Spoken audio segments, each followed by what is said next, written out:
Good morning. It's December 2nd, Monday, 2013, and I just wanted to make this video in order to respond to an article that I read on playeressence.com called talking about former head of THQ, Jason Rubin. Now, that phrase should be enough to tell you everything you need to know about this guy. He's the former head of a bank, of a company that went bankrupt, a video game publishing company called THQ. Now, THQ also developed games. They had studios under them that developed games. The funny thing about THQ is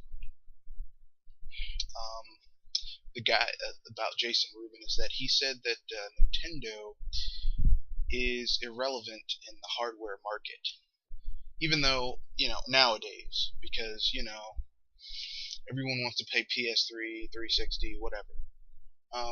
Which is funny because I remember a lot of THQ games being on the GameCube and the Wii and the Game Boy Advance and the DS and the 3DS. Yet now, Nintendo is irrelevant. The really funny thing about all of this is this jerk, this man who apparently knows so much about business is basically, in the article, he says that Nintendo needs to he goes duplicitous with it. He says, well, Nintendo is a world treasure, but people want to play their games on the consoles they have. So basically, the implication is that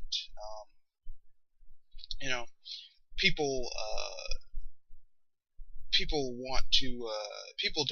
don't want to shell out for what is normally the cheapest hardware on the market in order to play Nintendo games. Now, don't get it twisted.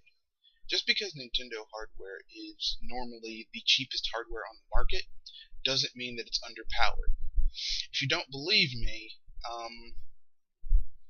and I'm not saying do anything illegal, but ask someone who emulates games how easy it is to emulate Nintendo hardware.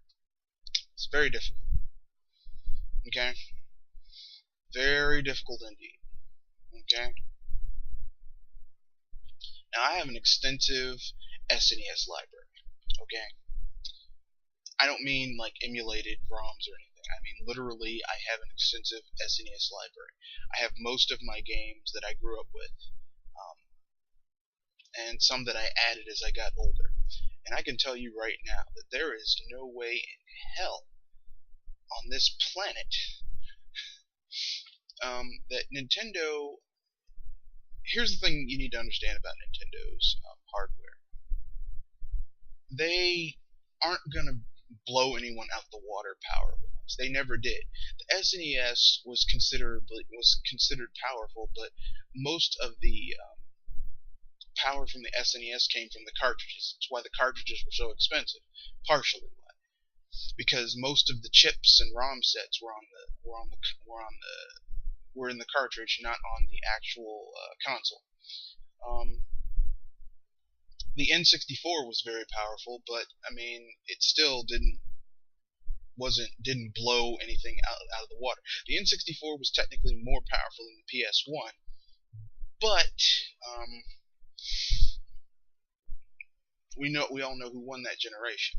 Now, this guy, Jason Rubin, was only head of THQ for 8 months, and then, this was when THQ was in deep trouble. And he also was once head of Naughty Dog. Naughty Dog, the guys who made, if I remember correctly, Jak and Daxter, which I loved. I'll be honest with you. PlayStation 2, I love Jak and Daxter. But the problem is that you have people like this who are very duplicitous and two-faced, and they don't know their history. I mean, THQ was never in the vein of Nintendo in terms of profitable games to their name. Okay? Never. Never will be, never. I mean, it's a mark of how shoddily THQ was run that they had two of the most popular franchises. I mean, profitable wise. I mean, very profitable, very highly acclaimed, high selling franchises, and they still went under. And that was Saints Row the Third and Darksiders 2. Those games came out literally within 6 to 8 months of each other. They were successes. They sold very well. Companies still went under. Now, when you have things like that happening, you cannot blame the programmers, the people working at their desk doing their job. That's upper echelon. That's upper management. That's the CEO's fault. And who was CEO during that time? Jason Rubin. Yeah.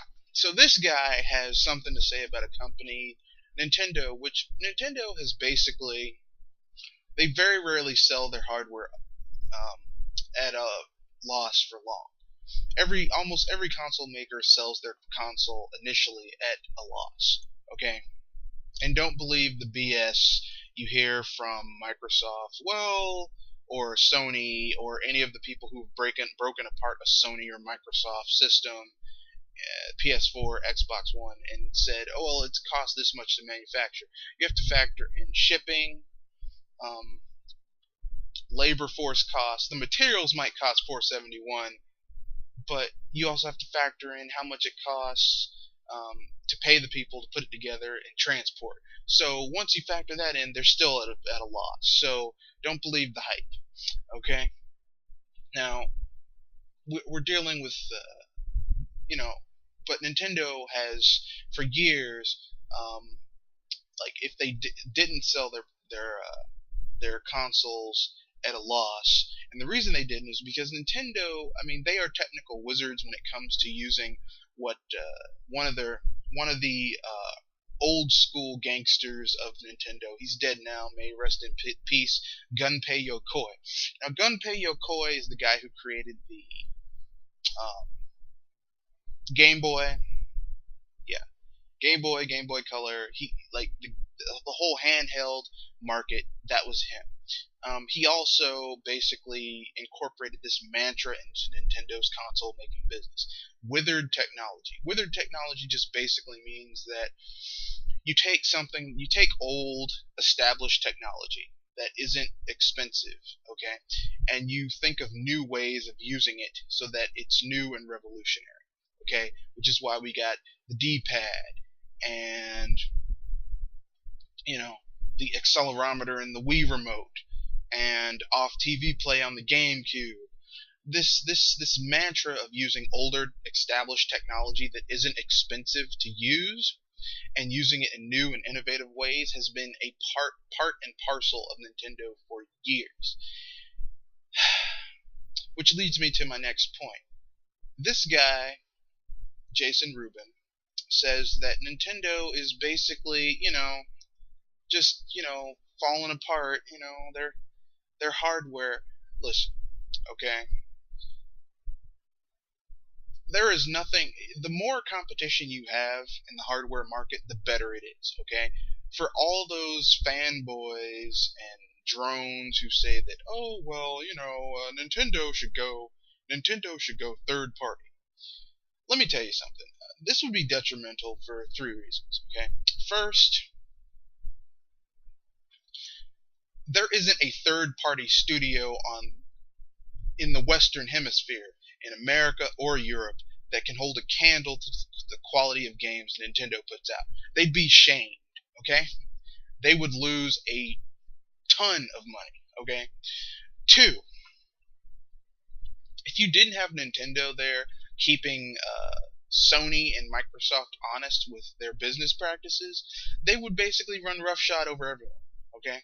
Microsoft already is essentially screwing their customers up the ass with DRM, and they claim they got rid of the DRM, but they'll change the EULA in about 2 years. So it's if you have an Xbox One and you were bragging about Microsoft changing their DRM practices, you're a dumbass. I'm sorry, you're not bright.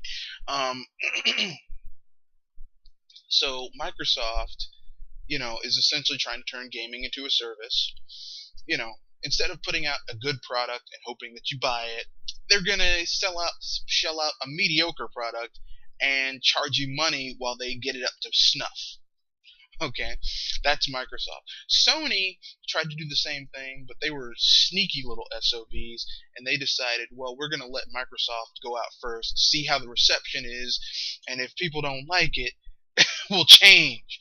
Okay, that's why the PlayStation Network is such a mess right now, because they had the same DRM BS going on, and they essentially have been forced to rebuild it from the ground up. Okay? Third, okay, that's the second point. The third point is if Nintendo went third party, okay, basically you would see, and I can tell you this with 100% certainty, there would be another market crash. Okay? There would be. Okay? Because you would find companies that just couldn't compete. Because Nintendo basically they budget very well for their games. Okay, like they aren't going to spend $100 million on a Mario game. Even the Mario Galaxy games, which were like masterpieces of their time, weren't $100 million. U.S. I mean, generally speaking, you're talking even like the blockbuster Mario games cost maybe $30 million.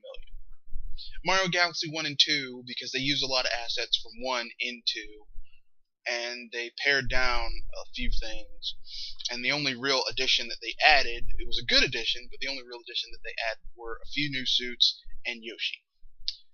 So you're basically taking 20 to 30 million for 2 games that made them 600 million back.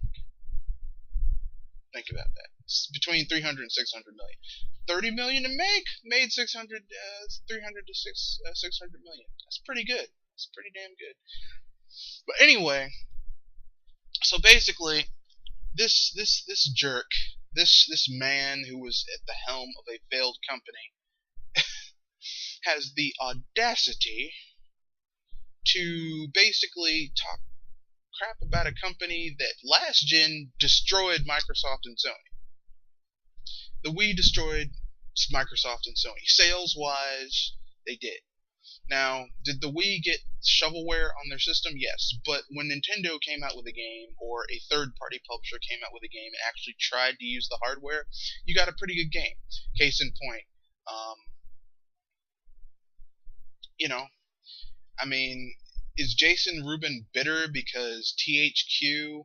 Is he bitter about THQ and the fact that they made a pretty tidy profit on the U-Drop, okay, on the Wii?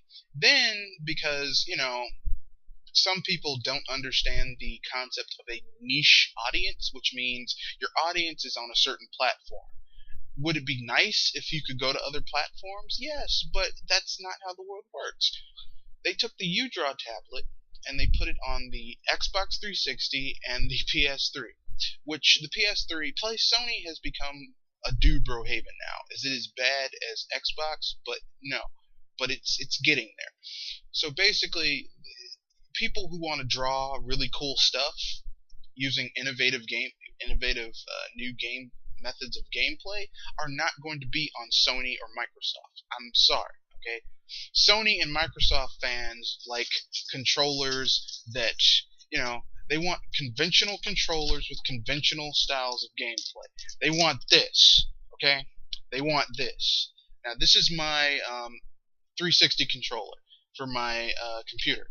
And because my Logitech ones keep on breaking on me or I lose them. So this is very difficult to lose because it's so strange. I keep it. But anyway,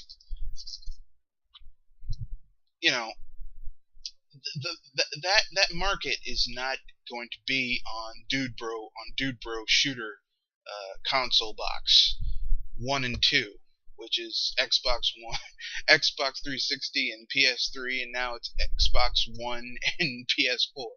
Okay, that's not going to be your audience. Your audience for dynamite platformers, um, some quality RPGs, racing games, kart racing games, arcade style sports games. That's going to be on Nintendo.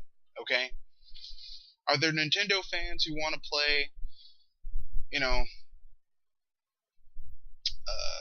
sports simulations? Yeah, but I mean, we mostly get gimped ports. Okay? What you gonna do about it? But anyway, um, you know, I mean, I'm tired of jackasses and flip floppers. You know, and that's what it is. We're continuously getting jackasses and flip floppers. We're getting people opening their mouths, speaking about things, and they don't know their history. I mean, you hear people like Jason Rubin, Nintendo is irrelevant in the hardware market. Nolan Bushnell a few months ago, I don't understand why Nintendo makes handhelds. Well, considering that the modern handheld market Nintendo basically built and has dominated, um, I mean, if there was a rule book for releasing a successful handheld, Nintendo would have written it, published it, um, and owned copyrights to it. I wish Sony would take a hint from Nintendo about releasing handhelds. But that's not going to happen because Sony copies Nintendo and fails miserably at it because that's what they do. They, they can't make a D-pad for their controller. They can't.